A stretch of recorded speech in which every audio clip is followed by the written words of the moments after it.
తెలంగాణ రాష్ట్ర వ్యాప్తంగా వివిధ ప్రభుత్వ శాఖలలో విధులు నిర్వహిస్తున్న లక్షలాది మంది ఉద్యోగులు, ఉపాధ్యాయులు కొంతకాలంగా తమకు రావాల్సిన ఆర్థిక ప్రయోజనాలు మరియు పెండింగ్‌లో ఉన్న డిమాండ్ల పరిష్కారం కోసం ఆకాశమే హద్దుగా ఎంతో ఆశతో ఎదురుచూస్తున్నారు.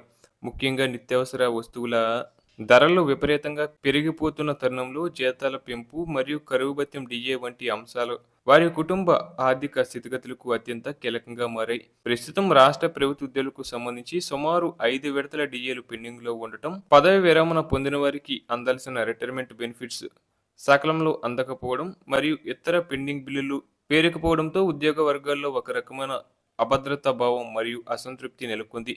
దీనికి తోడు కొత్త వేతన సవరణ పీఆర్సీ ఎప్పుడు వస్తుందా అని అందరూ వేయి కళ్ళతో నిరీక్షిస్తున్న తరుణంలో తెలంగాణ ప్రభుత్వం ఒక కీలక విభాగానికి చెందిన ఉద్యోగులకు మాత్రం ఊరటనిచ్చే తీపి కబురు అందించింది.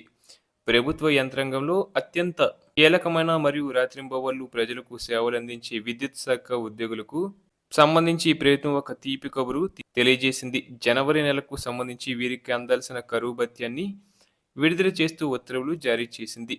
రాష్ట్ర ఆర్థిక పరిస్థితి ఎలా ఉన్నప్పటికీ విద్యుత్ రంగం యొక్క ప్రాముఖ్యతను గుర్తించి ఆ శాఖలో పనిచేస్తున్న సిబ్బందికి ఈ ఆర్థిక వెసులుబాటు కల్పించడం విశేషం. సాధారణంగా ప్రభుత్వ నిబంధనల ప్రకారం ఉద్యోగులకు ఏడాదిలో 2 సార్లు అంటే జనవరి మరియు జూలై నెలల్లో కరువు భత్యాన్ని సవరించాల్సి ఉంటుంది. ఇప్పటికే గత జూలై నెలకు సంబంధించిన డిఏను ప్రకటించిన ప్రభుత్వం ఇప్పుడు తాజాగా 2026 జనవరి నెలకు సంబంధించిన డిఏను కూడా ఖరారు చేసింది. ఈ తాజా ఉత్తర్వుల ప్రకారం 2026 జనవరి 1వ తేదీ నుంచి విద్యుత్ ఉద్యోగులకు కరువు భత్యాన్ని 1.621% మేర పెంచుతూ ప్రభుత్వం నిర్ణయం తీసుకుంది.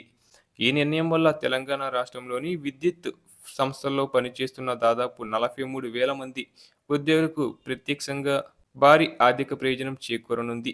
గత ఏడాది జూలై నెలలో నిర్ణయించిన గణాంకాల ప్రకారం అప్పట్లో డిఏ 17.651%గా ఉండేది. ఇప్పుడు ప్రభుత్వం అదనంగా పెంచిన 1.621%ని కలిపితే విద్యుత్ ఉద్యోగుల మొత్తం కరువు భత్యం ఇప్పుడు 19.272%కి చేరుకుంది.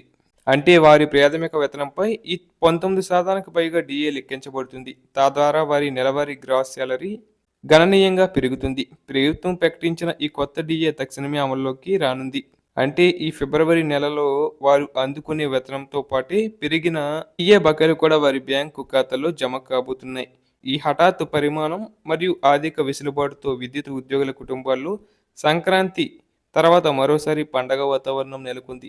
అయితే ఇక్కడ ఒక పెద్ద చిక్కుముడి కనిపిస్తుంది. విద్యుత్ శాఖ ఉద్యోగులకు ఈ స్థాయిలో ప్రయోజనాలు కల్పిస్తున్న ప్రభుత్వం రాష్ట్రంలోని మిగిలిన సాధారణ ప్రభుత్వ ఉద్యోగులు మరియు ఉపాధ్యాయుల విషయంలో మాత్రం ఎందుకు మౌనం వహిస్తుందని విమర్శలు వస్తున్నాయి. సాధారణ ప్రభుత్వ ఉద్యోగులకు దసరా పండుగ సమయంలో ప్రకటించాల్సిన జూలై డిఏను ప్రభుత్వం ఎంతో ఆలస్యంగా సంక్రాంతి సమయంలో ఇచ్చిన విషయం మనందరికీ తెలిసిందే. రాష్ట్రంలోని ఉపాధ్యాయులు మరియు ఇతర విభాగాల ఉద్యోగులకు సంబంధించి ఇప్పటికీ 5 విడతల డిఏలు పెండింగ్లో ఉండటం ఒక పెద్ద సమస్యగా మారింది. దీనికి తోడు పదవి విరమణ చేసిన వృద్ధ పెన్షనర్లకు రావాల్సిన గ్రాట్యుటీ, కమ్యూటేషన్ వంటి రిటైర్మెంట్ బెనిఫిట్స్ కూడా ఏళ్ల తరబడి పెండింగ్లో ఉన్నాయి. అలాగే కొత్త పీఆర్సీ నివేదికపై ప్రభుత్వం ఇంకా ఎటువంటి స్పష్టత ఇవ్వకపోవడం వల్ల ఉద్యోగ వర్గాల్లో తీవ్ర ఆగ్రహం వ్యక్తమవుతుంది. విద్యుత్ ఉద్యోగులకు అన్ని సకాలంలో ప్రకటిస్తున్న ప్రభుత్వం అన్ని విధాలుగా కష్టపడి ఇతర ఉద్యోగులకు ఆర్థిక ప్రయోజనాలు కల్పించడంలో ఎందుకు విఫలమవుతుందని ఉద్యోగ సంఘాలు ప్రశ్నిస్తున్నాయి. మొత్తానికి చూస్తే ఒకవైపు విద్యుత్ శాఖ ఉద్యోగులు 19% డిఏతో సంతోషంగా ఉండగా, మరోవైపు లక్షలాది మంది సాధారణ ఉద్యోగులు తమకు రావాల్సిన బకాయిల కోసం రోడ్లెక్కి నిరసనలు తెలపాల్సిన పరిస్థితి ఏర్పడింది.